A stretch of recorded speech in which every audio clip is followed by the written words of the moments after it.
Quais são os cuidados que quem faz uso de anticoagulante precisa ter? Se você está tratando uma trombose, tomando algum anticoagulante para se proteger, se o médico passou alguma medicação que interfere na coagulação do sangue, que deixa, entre aspas, o sangue mais ralo, o que você precisa se preocupar? Quais cuidados você precisa ter? Vamos falar um pouquinho sobre isso nesse vídeo. Eu sou o Dr. Antônio Casselli, sou médico e cirurgião vascular e trago conteúdo para poder blindar a sua circulação contra a trombose e te proteger contra a embolia pulmonar. Então, nosso assunto de hoje são os anticoagulantes, que são medicações que interferem na coagulação do sangue. O que é a coagulação? Já vou te explicar. E essas medicações servem para proteger ou para tratar uma trombose. Então, coagulação. Qual que é a função da coagulação? Quando você se machuca, quando você se corta, o nosso corpo ele precisa parar aquele sangramento, ele precisa estancar aquele sangramento, não é verdade? O nosso corpo é como se ele tivesse vários tijolinhos circulando no nosso corpo. Quando tem a necessidade ali, ele vai e coloca aqueles tijolinhos para fechar aquele buraco e evitar a perca sanguínea. É aquela casquinha do machucado. Quando você machuca, não forma uma casquinha de machucado para estancar o sangramento? Essa casquinha de machucado, quando ela se forma dentro das veias, dentro dos nossos vasos sanguíneos, sem que teve uma pancada, uma batida, um corte, a gente fala que teve uma trombose. Então, o trombo é alguma coisa semelhante a uma casquinha de machucado, só que ao invés dele se formar na pele, ele se forma dentro das veias. Por quê, Antônio? Porque o nosso corpo está funcionando mal. Tem alguma coisa ali de errado que deflagrou o processo de coagulação dentro da veia, sem que eu tivesse algum corte na pele, algum machucado, formou o trombo, que é alguma coisa parecida com a casquinha do machucado, e esse trombo atrapalha a circulação, causando a doença chamada de trombose. Para a gente poder tratar esse trombo, a gente precisa evitar que mais coisa grude ali, que mais coisa faça aquele trombo aumentar. Então, com isso, a minha intenção para usar os anticoagulantes é essa. É para isso que a gente usa os anticoagulantes, para poder estabilizar aquele trombo, para poder evitar que mais células do sangue grudem e faça aquele trombo aumentar. Essa é a principal utilidade dos anticoagulantes, que são aqueles remédios que a gente fala, entre aspas, de raleia o sangue, que eles deixam o sangue mais ralo.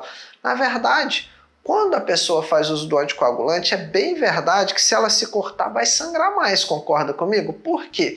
Porque vai ser mais difícil do corpo colocar aqueles tijolinhos para fazer parar o sangramento. Então, primeira coisa que você tem que ter atenção quando a gente fala de anticoagulantes é o quê?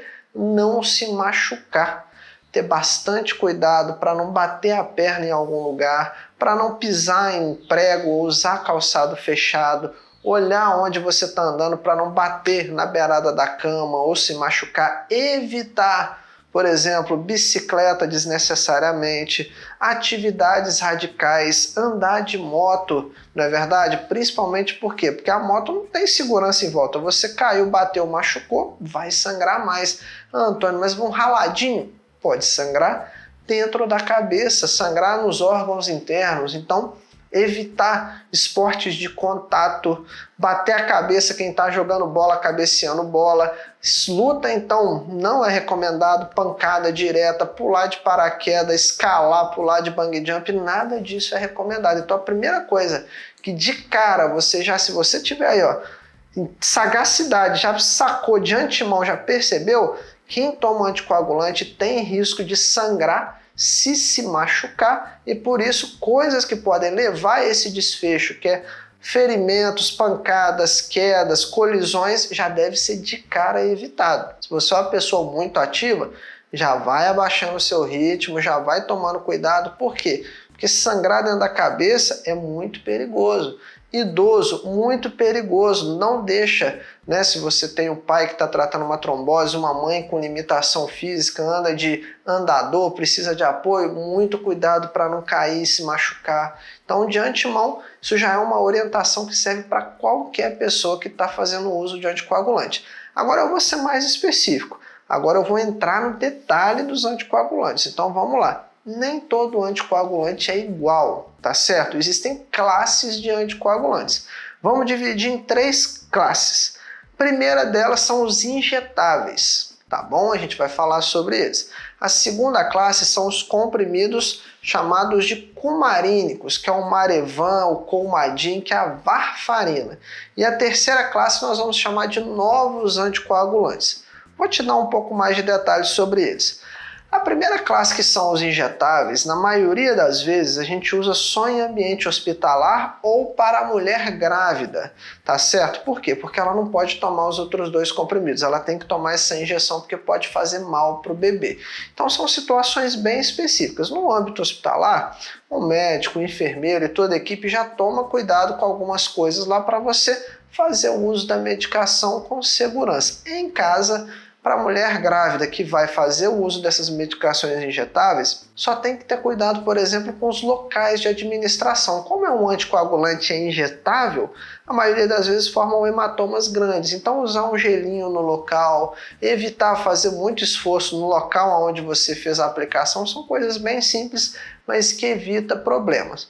Agora, as recomendações anteriores também são válidas. Você está usando um anticoagulante? Não se machucar, não se cortar, não cair, tudo aquilo que a gente falou. Então, de forma breve, os injetáveis, a gente vai ficar com essas recomendações. Para a grande maioria das pessoas, a gente vai usar os comprimidos. E os comprimidos a gente vai separar em dois grandes grupos. Os mais, entre aspas, antigos, que são os cumarínicos, que você conhece com o nome de varfarina, Marevan ou Coumadin, e os novos anticoagulantes. Quais são os mais comuns?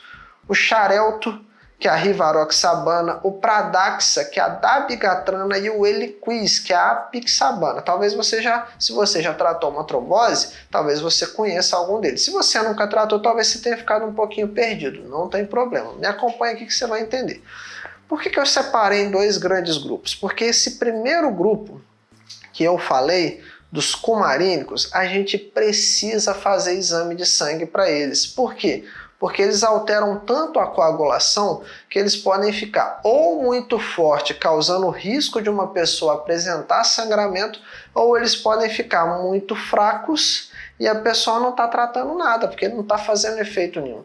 Então a gente precisa fazer exames com frequências, chamados de TAP, algumas pessoas chamam de TAP, com INR, que é um índice de coagulação, onde eu vou tentar deixar o resultado do exame numa faixa segura, uma faixa onde nem está tão fraco, nem está tão forte, em torno aí de 2, 2,5 até mais ou menos 3, 3,5. Se estiver próximo do 1, 1,1, 1,2, a gente não está tratando nada. Se tiver aí 4, 5, 6, 7, o risco de sangramento é muito alto, sangramento até mesmo espontâneo. Começar a sangrar pela gengiva, começar a sangrar por outra parte do corpo, como aumentar muito o fluxo menstrual. Outra observação, outro cuidado de quem toma esses anticoagulantes: alimentação.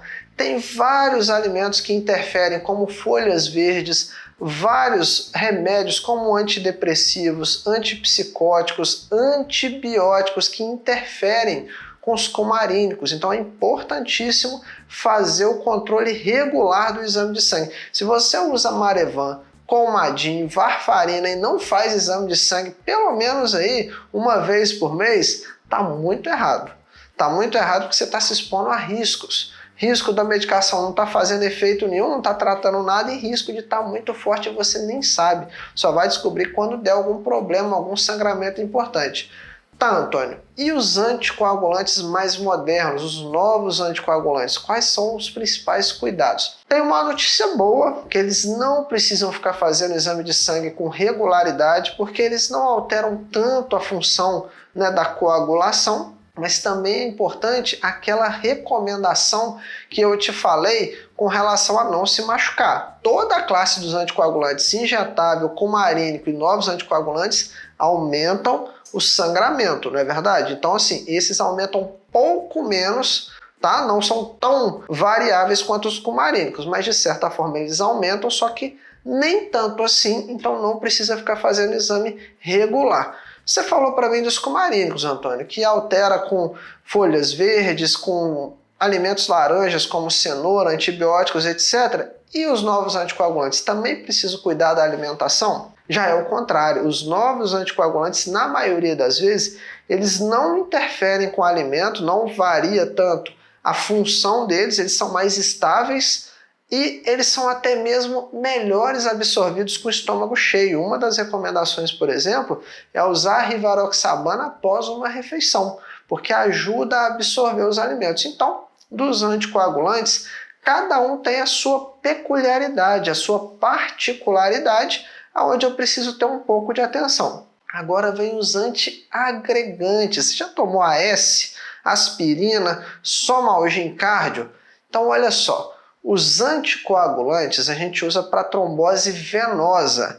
AS, Somalgin, aspirina a gente não usa para trombose venosa, a gente usa para doenças arteriais, como o AVC, como o infarto. AS não é bom para trombose venosa. Se você faz uso, seu médico passou para trombose venosa, nosso vídeo tem função informativa.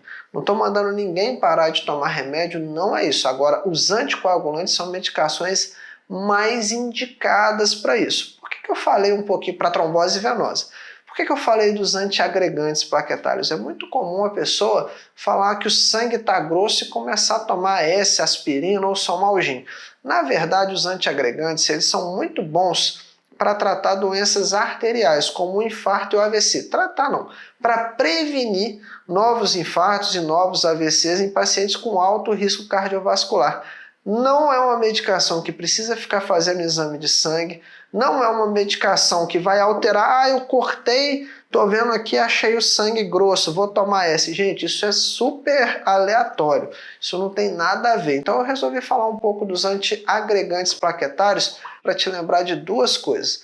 A primeira delas é que os antiagregantes plaquetários não precisa ficar fazendo exame de sangue de controle. A segunda delas é que o AS, a aspirina, o Somalgin, é muito importante verificar se a pessoa não tem úlcera gástrica, não tem nenhum tipo de sangramento digestivo, porque eles podem aumentar o risco disso acontecer. Foi só por isso que eu fiz essa chamada dessas medicações.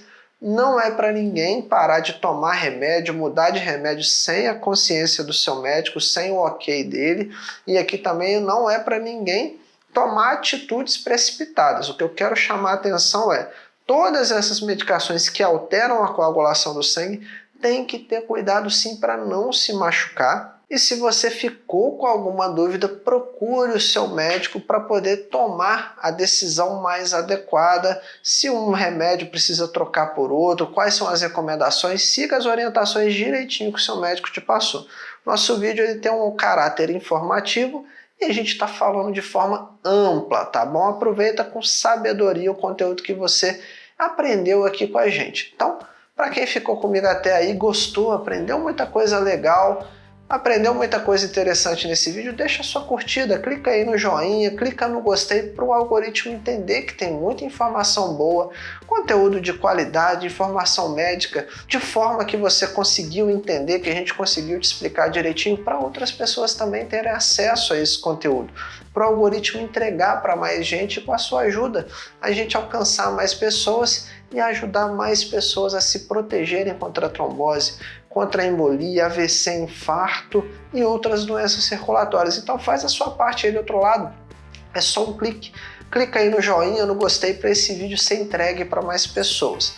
Não esquece de se inscrever, ativar o sininho para não perder nenhum vídeo, tá certo? Tem muita coisa boa vindo aí, muita informação boa, em linguagem acessível, que você vai compreender, que você vai aprender bastante coisa aqui com a gente. Para não perder nada, se inscreve e ativa o sininho. Nos comentários pode falar aí o que você está achando, dúvidas, sugestões. Toda semana a nossa equipe seleciona as melhores perguntas e eu vou responder aqui para vocês no quadro Dr. Antônio Responde, mas eu também gosto de saber o que está passando aí do outro lado, o que você está achando, o que você quer ver aqui para a gente produzir um conteúdo cada vez melhor. Para quem ficou até o final comigo, a parte mais importante, que eu guardo para o final mesmo, para os mais fortes. Para quem chegou até aqui, eu sei que você está comprometido, que você está interessado, então eu deixei o melhor para o final, o melhor para você que ficou até agora. O protocolo antitrombose é um método, um passo a passo, que é onde eu te explico exatamente o que fazer para blindar a sua circulação contra a trombose, para te proteger de verdade contra a embolia pulmonar. Então, se você quer conhecer o protocolo antitrombose, o link vai estar na descrição desse vídeo.